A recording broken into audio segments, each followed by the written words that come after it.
The next item is to start adding individual links and folders to the Project Explorer dialog box. Now you notice I've added a piece of text here which simply identifies the file that I'm working in.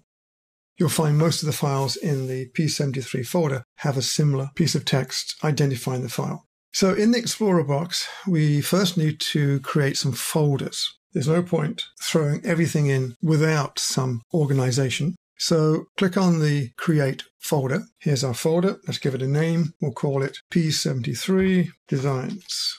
Now we have a folder. There is nothing in it, of course. So we can start adding files to this folder. Now, there are two ways to do this. Let's start with the simple way first. If you work with Windows Explorer, then open that and find the P73 folder. I use a different system.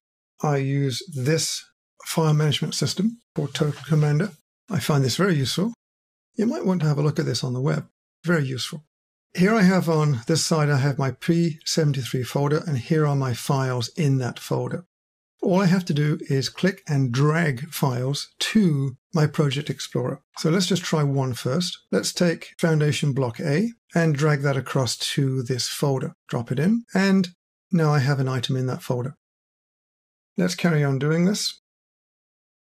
Let's pick up B and C. So multiple files can also be taken across to the folder. And we can keep adding, in this case, design files simply by clicking and dragging. And in fact, any type of file can be dragged across in this way. Now, the second method is a little more convoluted. However, you need to know how to do it. Click on the Create Link icon, and we want to link from a file, which opens up the Create Links dialog box. And again, we can see our P73 folder. You may have to navigate to that. And again, we can select various files for transfer to Project Explorer. I'm going to select this file, and this file, and this file, holding down the Control key while I do this, and click on Open.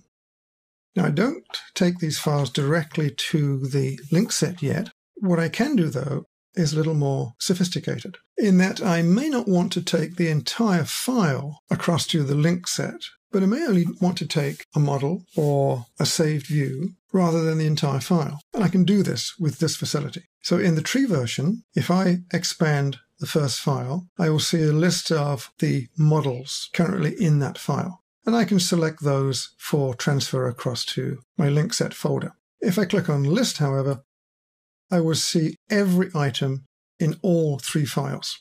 And again, I can select items for transfer to the link set. Let's go back to the tree.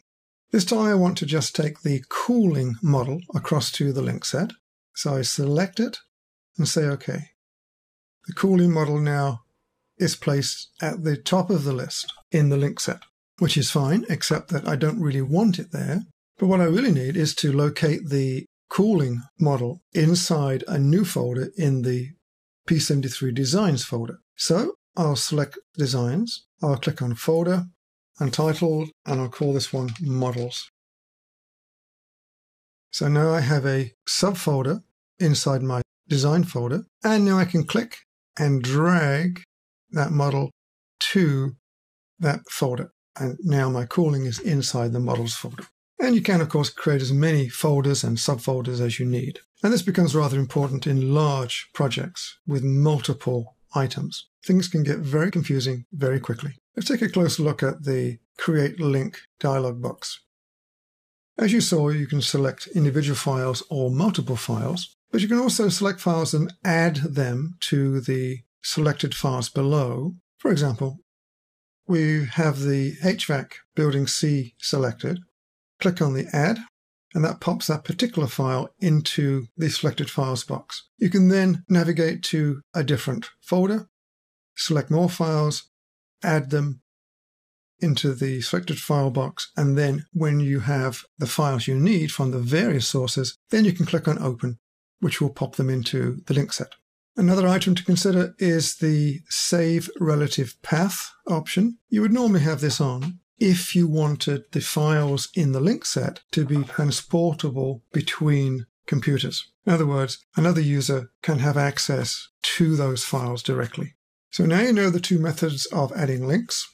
So now you should add more links from your P73 folder, create some more folders, create some more subfolders, and in the next video, we'll take a look at opening links.